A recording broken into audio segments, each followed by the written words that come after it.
नमस्कार, खबर दमदार देख रहे हैं आप और आपके साथ मैं हूं अंशिका पाठक। नमस्कार, मैं हूं आपके साथ अमित गर्ग शुक्ला। वक्त है 7 बजे की बड़ी खबरों का। आज आपको दिखाएंगे उत्तर प्रदेश में संचारी रोगों के खिलाफ यूपी सरकार ने बड़े स्तर पर अभियान का आदेश दिया है, तो वहीं माफिया के खिलाफ तेजी के साथ एक्शन भी देखने को मिला है। गाजियाबाद, नोएडा और बदायूं में माफिया की संपत्ति पर शिकंजा कसा गया है। वहीं अयोध्या में जटायु क्रूज ने अपनी जल यात्रा की शुरुआत कर दी है। तो 7 बजे की ये 4 बड़ी खबरें, इस पर विस्तार से आपको जानकारी देंगे।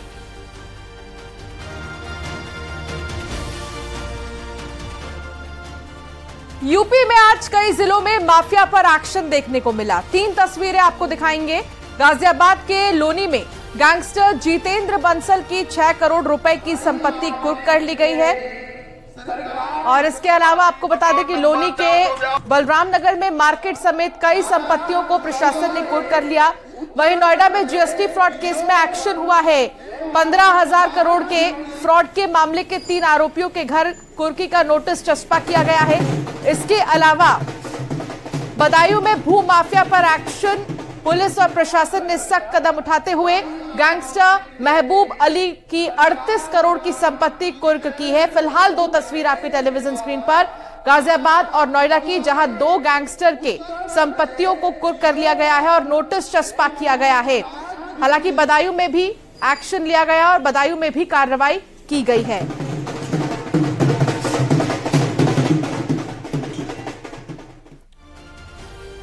तो बड़ी खबर है नोएडा से, जहां पर जीएसटी फ्रॉड केस में एक्शन हुआ है। 3 आरोपियों के घर नोटिस चस्पा किया गया है।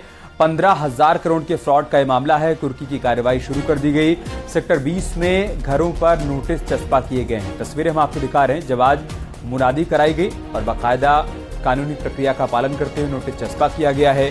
15,000 करोड़ के फ्रॉड का यह मामला है। इस मामले में अब कार्रवाई शुरू हो गई है। जीएसटी फ्रॉड केस में एक्शन की तस्वीर आज नोएडा में देखने को मिली।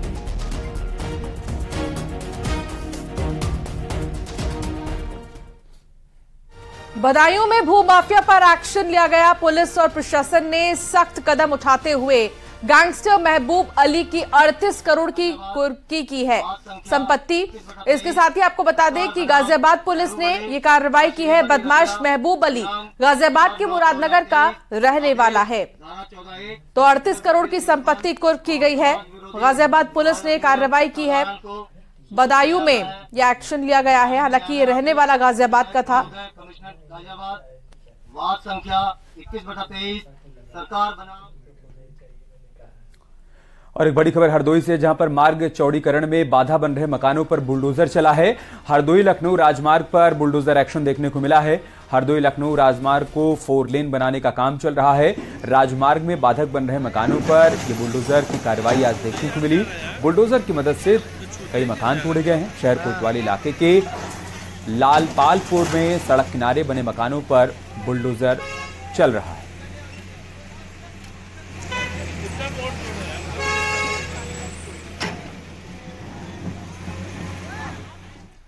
आगरा में हाईवे पर एलपीजी गैस से भरा कैप्सूल टैंकर पलट गया। टैंकर के पलटने से हाईवे पर हड़कंप मच गया।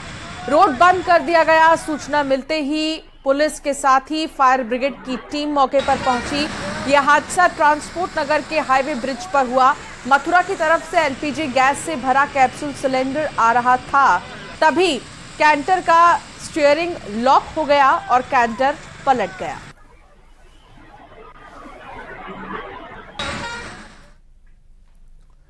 बुलंदशहर पुलिस को बड़ी कामयाबी मिली है। नगर कोतवाली पुलिस ने चांदी के गहने चोरी करने वाले गैंग के 3 सदस्यों को गिरफ्तार कर लिया। इनके पास से चोरी के 40 किलो चांदी के आभूषण बरामद किए गए हैं। आगरा के चांदी व्यापारी का बैग चोरी हुआ था। घटना के बाद ही पुलिस इनकी तलाश में जुट गई थी। फिलहाल पुलिस ने 40 किलो चांदी के साथ ही अर्टिगा कार भी बरामद कर ली है और 3 आरोपियों को गिरफ्तार किया गया है। इनसे पूछताछ की जा रही है।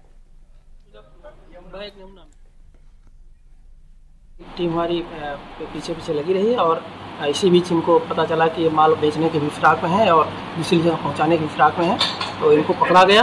और इसमें इनका ड्राइवर और अजय जो गाड़ी में बस में बैठा हुआ था और तीसरा आदमी मुकेश जो सगे भाई, अजय और मुकेश दोनों सगे भाई हैं, इन लोगों को पकड़ा गया है और ड्राइवर सहित इनसे पूरा माल रिकवर हो गया है। अन्य पूछताछ की जा रही है तथा इनको न्यायिक हिरासत में भेजा जा रहा है।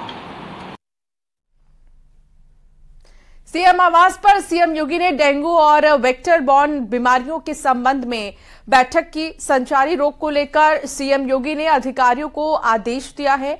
हर शाम अस्पतालों का निरीक्षण करने, रोजाना सैनिटाइजेशन और फॉगिंग के आदेश दिए हैं। इस साल 1 जनवरी से 7 सितंबर तक यूपी में इंसेफ्लाइटिस, चिकनगुनिया, मलेरिया से एक भी मौत नहीं हुई है। सीएम योगी ने कहा कि सभी प्राइवेट अस्पताल को संचारी रोगों से ग्रसित मरीज की जानकारी देना अनिवार्य है।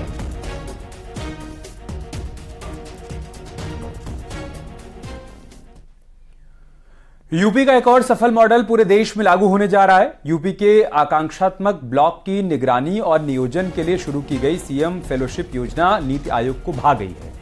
यूपी की तर्ज पर केंद्र ने भी पूरे देश में 500 पिछड़े ब्लॉक का चयन किया है। इनमें 68 ब्लॉक यूपी के हैं। नीति आयोग इन सभी ब्लॉक में फेलो नियुक्त करेगा।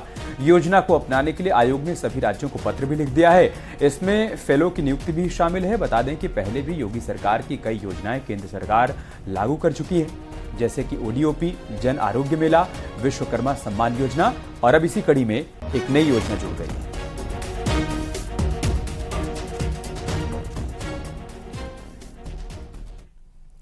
पिछले 2 साल में वाराणसी में पर्यटन के आंकड़ों ने कई रिकॉर्ड तोड़े हैं। देश विदेश के कोने कोने से पर्यटक वाराणसी घूमने आ रहे हैं। ऐसे में सबसे ज्यादा डिमांड पर्यटकों की तरफ से गाइडों की हुई है, जो उन्हें वाराणसी के हेरिटेज के बारे में सटीक जानकारी देंगे। इस डिमांड को देखते हुए पर्यटन विभाग ने गाइडों की नियुक्ति करनी शुरू कर दी है, लेकिन इन नियुक्ति में महिला गाइडों को वरीयता देते हुए 20% सीट महिलाओं के लिए सुरक्षित कर दी गई है। दरअसल देश विदेश से आने वाले पर्यटकों के दल में महिलाओं की भी संख्या खासा रही है। ऐसे में महिला गाइडों की भी उपलब्धता की डिमांड हुई है। पुरुष गाइडों के साथ इनकी नियुक्ति भी की जा रही है। जो टूरिस्ट है उसकी संख्या बहुत ज़्यादा हो गई है। विगत वर्षों से अगर आप देखें तो हम समझते हैं 10 गुना टूरिस्ट हमारे यहाँ बढ़ा हुआ है, और ये डोमेस्टिक भी है, इंटरनेशनल टूरिस्ट भी है।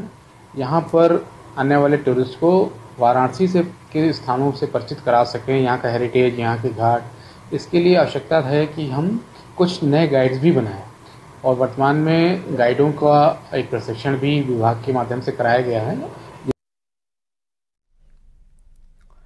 अयोध्या में भव्य समारोह के दौरान जटायु क्रूज की शुरुआत हुई। इस मौके पर प्रदेश सरकार में पर्यटन एवं संस्कृति मंत्री जयवीर सिंह ने वैदिक मंत्रोच्चार के बीच नवनिर्मित क्रूज को आम जनता के हवाले कर दिया। बता दें कि क्रूज में एक साथ कुल 100 लोगों के बैठने की व्यवस्था है। ये क्रूज अयोध्या के संत तुलसीदास घाट से चलकर गुप्तार घाट तक तकरीबन 9 किलोमीटर का सफर तय करेगा। उसके बाद गुप्तार घाट पर 20 मिनट विश्राम करने के बाद ये क्रूज वापस संत तुलसीदास घाट आएगा। इस दौरान लगभग 18 किलोमीटर का सफर 2 घंटे में क्रूज तय करेगा। इस क्रूज में यात्रियों को पूर्वांचल के विभिन्न पकवान उपलब्ध होंगे। क्रूज में प्रति व्यक्ति 300 रुपए का किराया निर्धारित किया गया है, और इसमें नाश्ता भी शामिल है। अयोध्या को भव्य दिव्य अलौकिक बनाने के लिए सतत रूप से प्रयासरत हैं। उसी कड़ी में आज अयोध्या को एक क्रूज की सेवा मिलने का काम हुआ है। यह 100 सीटर हमारा क्रूज है, छोटा क्रूज है। बहुत जल्दी हम लोग बड़ा क्रूज भी देने वाले हैं। और एक और इसके साथ ही आपको जानकारी दे दें कि इसके साथ ही हम लोग यूपी नेडा के साथ एक एमओयू किए हैं पर्यटन विभाग के साथ। तो सौर ऊर्जा से संचालित क्रूज अयोध्या के लिए, काशी के लिए और मथुरा वृंदावन के लिए बहुत जल्दी उपलब्ध होंगे। भारत मंडपम में डिनर का आयोजन किया जा रहा है। G20 नेताओं के सम्मान में डिनर का आयोजन है। राष्ट्रपति भारत मंडपम पहुंची हुई हैं। पीएम मोदी भी भारत मंडपम में मौजूद है। हालांकि बाकी राज्यों के मुख्यमंत्री भी यहां पर आएंगे और इस डिनर में शामिल होंगे।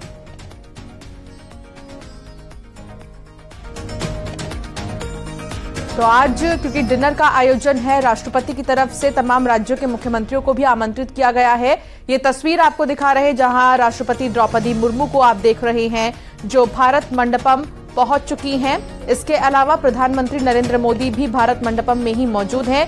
G20 नेताओं के सम्मान में इस डिनर का आयोजन किया जा रहा है और भारत मंडपम राष्ट्रपति द्रौपदी मुर्मू पहुंच चुकी हैं। प्रधानमंत्री नरेंद्र मोदी भी भारत मंडपम में ही मौजूद है। मुख्यमंत्री योगी आदित्यनाथ भी रवाना हो चुके हैं भारत मंडपम के लिए। इसके अलावा पुष्कर सिंह धामी भी पहुंचेंगे भारत मंडपम डिनर के लिए। तो विहंगम दृश्य इस वक्त आप देख पा रहे हैं। आप देखिए, खूबसूरत लाइट से भारत मंडपम को सजाया गया है। आज का दिन ऐतिहासिक है। भारत ने G20 का सफल आयोजन किया और इसके ठीक बाद अब डिनर डिप्लोमेसी का समय आ गया है। इसके लिए राष्ट्रपति द्रौपदी मुर्मू यहां पर पहुंच चुकी हैं। ये नए भारत की तस्वीर है, नए भारत की ताकत है, जिसकी झलक आज पूरी दुनिया देख पा रही है। आज जिस तरीके से प्रधानमंत्री मोदी ने उद्घाटन भाषण दिया, उसमें भी उन्होंने वसुधैव कुटुंबकम की बात कही। और ये तस्वीर देखिए आप, जो बता रही है कि नया भारत किस तरीके से विकास के रास्ते पर आगे बढ़ चला है, जो विकसित होने को आतुर है और इसके लिए लक्ष्य भी निर्धारित कर दिया गया है। साल 2047 तक हिंदुस्तान को एक विकसित राष्ट्र बनाना है। और उससे पहले आज आप देखिए, भारत की एक मजबूत तस्वीर यहां पर देखने को मिल रही है, जब भारत की प्रथम नागरिक राष्ट्रपति द्रौपदी मुर्मू यहां पर अलग अलग देशों से आए हुए राष्ट्राध्यक्षों को डिनर पर आमंत्रित किया गया है और उन सभी के लिए उनकी तरफ से डिनर का आयोजन किया गया है। ये तस्वीर देखिए आप, जब राष्ट्रपति द्रौपदी मुर्मू यहां पर पहुंची हैं तो प्रधानमंत्री मोदी मौजूद हैं, साथ ही साथ यहां पर बाकी देशों के राष्ट्राध्यक्ष। और एक बार फिर से आप देखिए, सामने जो स्लोगन आप देख पा रहे हैं, वसुधैव कुटुंबकम, हमारे लिए one earth, one family, one future, यही नारा लेकर प्रधानमंत्री मोदी आगे बढ़ चले हैं। और भारत यही संदेश पूरी दुनिया को दे रहा है कि जब तक हम सब एक होकर इस दुनिया को बचाने की कोशिश में आगे नहीं बढ़ेंगे तो बहुत संभव है कि हम अपने लक्ष्य को प्राप्त ना कर पाएं। लिहाजा जरूरी है कि अगर इस धरती को बचाना है, पर्यावरण को बचाना है, मानव जीवन को बचाना है, तो हर किसी को साथ आगे आना होगा। तो तस्वीर आप देख रहे हैं भारत मंडपम की, जो तिरंगे के रंग में रंगा हुआ है फिलहाल।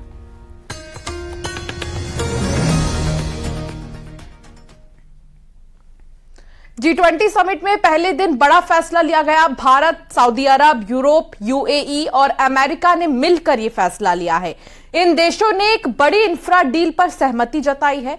इन देशों के बीच एक रेल कॉरिडोर का निर्माण किया जाएगा। कुल 8 देश मिलकर इस रेल कॉरिडोर को बनाएंगे। इस फैसले को लेकर प्रधानमंत्री नरेंद्र मोदी ने कहा कि आज ऐतिहासिक समझौता किया गया। हम विकसित भारत की मजबूत नींव रख रहे हैं। उन्होंने आगे कहा कि मजबूत कनेक्टिविटी इंफ्रा ही विकास का आधार रखते हुए इस रेल कॉरिडोर का फैसला लिया गया है। Bharat middle east Europe corridor launch करेगा। यह दुनिया के भविष्य का कॉरिडोर है।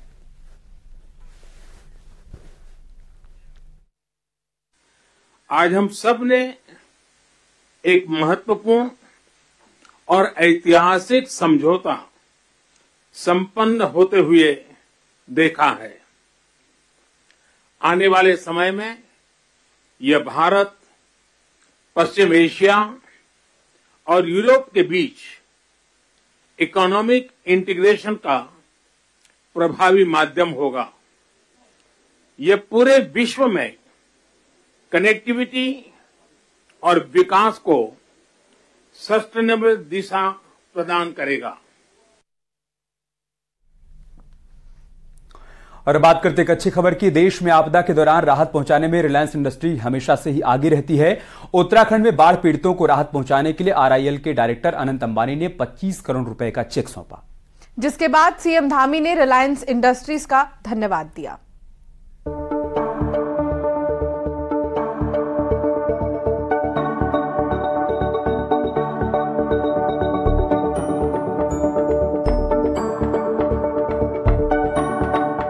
रिलायंस इंडस्ट्रीज ने बाढ़ से प्रभावित राज्य उत्तराखंड के सीएम राहत कोष में 25 करोड़ रुपए की सहायता राशि दी है।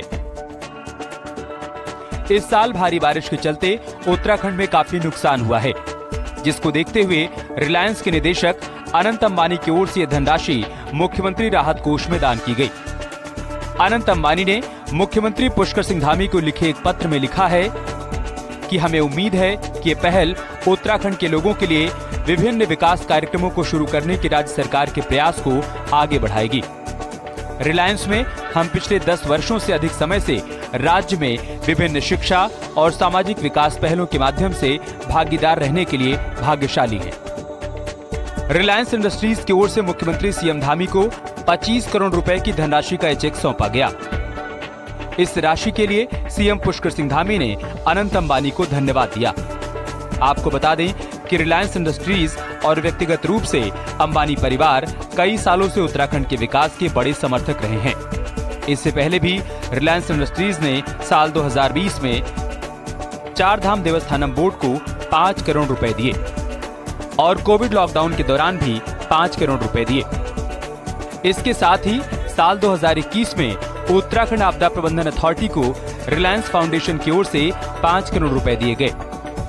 आपदा प्रबंधन के लिए 5 करोड़ रुपए दिए गए। कोविड राहत कार्यों के लिए भी 5 करोड़ रुपए दिए गए। अगर साल 2022 की बात करें तो रिलायंस इंडस्ट्रीज की ओर से बद्रीनाथ केदारनाथ मंदिर कमेटी को 2.5 करोड़ रुपए और RIL चेयरमैन मुकेश अंबानी की ओर से भी 2.5 करोड़ रुपए दिए गए थे। देश में विकास और आपदा प्रबंधन में हमेशा से आगे रहने वाली रिलायंस इंडस्ट्रीज ने उत्तराखंड के CM राहत कोष में एक बार फिर 25 करोड़ की राशि दी है। Bureau report, news 18। और बात करते एक बड़ी खबर की। अयोध्या से बड़ी खबर आई है। 22 जनवरी को रामलला विराजमान हो जाएंगे गर्भगृह में। सूत्रों के हवाले से बड़ी जानकारी सामने आई है। भव्य मंदिर में विराजमान हो जाएंगे रामलला। प्राण प्रतिष्ठा प्रबंधन समिति की बैठक में फैसला लिया गया है और चल रही इस बैठक में तीर्थ क्षेत्र ट्रस्ट के कार्यालय में प्राण प्रतिष्ठा महोत्सव प्रबंधन समिति की बागडोर भैयाजी जोशी ने संभाली है।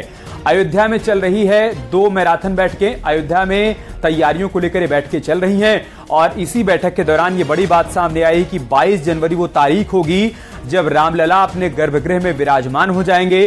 प्रधानमंत्री मोदी की मौजूदगी में मंदिर का उद्घाटन होगा। फिलहाल तमाम तैयारियां किस तरीके से आगे बढ़ेंगी, इसकी जिम्मेदारी यहां पर भैयाजी जोशी को सौंप दी गई है। 2 दिवसीय बैठक है और 2 दिनों की इस बैठक में पूरी रूपरेखा तय की जानी है। किस तरीके से अनुष्ठान कार्यक्रमों का आयोजन किया जाएगा, देश के अलग अलग हिस्सों में भी आयोजन किए जाएंगे उस दौरान। और बड़ी तारीख भी निकलकर सामने आ गई है। 22 जनवरी वो तारीख है जब 500 वर्षों का इंतजार समाप्त होगा और रामलला अपने गर्भगृह में विराजमान हो जाएंगे।